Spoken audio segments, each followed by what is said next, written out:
Walikuwa wameapply watu wengi na wakati wa process kukatokea watu kidogo, na hiyo process ikienda kumalizika ikawa imetokea na mtu mmoja.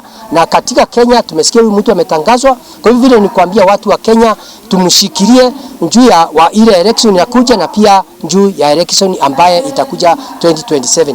Kwa hiyo tumesikia watu wengi wakipiga kelele, wakiongea vitu haifai, lakini nataka niambie katika Kenya wale watu waliapply ni wengi, lakini mtu alikuwa chaguliwa ni mmoja, na rais ameona wavuta kupitishwa, na kamati ilikuwa naangalia mambo ya elimu, mambo ya kazi, vile mtu alikuwa afanya kazi na mambo ya makaratasi yote, ako na digrii kiwango gani ama ako na elimu kiwango gani, lakini ameona ule anafaa na sasa amemtangaza. Kwa hiyo sioni kama kutakuwa na shinda. Kwa hiyo nitumuombe Mungu aweze kufanya kazi kulingana na vile nafaa, kwa sababu Kenya ni nchi ya demokrasia. Ndio wale watu wataletwa katika kwenda kwa uchaguzi ndio waweze kuangalia njia ile inafaa. Katika Kenya ama kona zote hakuna wakati watu wataridhika, hata kama ni Kalonzo amekuja kuchagua mtu ama kama ni nani. Kwa hiyo ni watu wa upinzani, na watu mara mingi walikuwa wasema chairperson anja kuchaguliwa, lakini wakati amechaguliwa wameanza kuleta foronjo na kuleta vitu zile zingine haifai. Kwa hiyo ningeomba wakome na hiyo maneno wanasema, tushikilie huyu ndio tuweze kuona vile atafanya kazi kulingana na ile inafaa.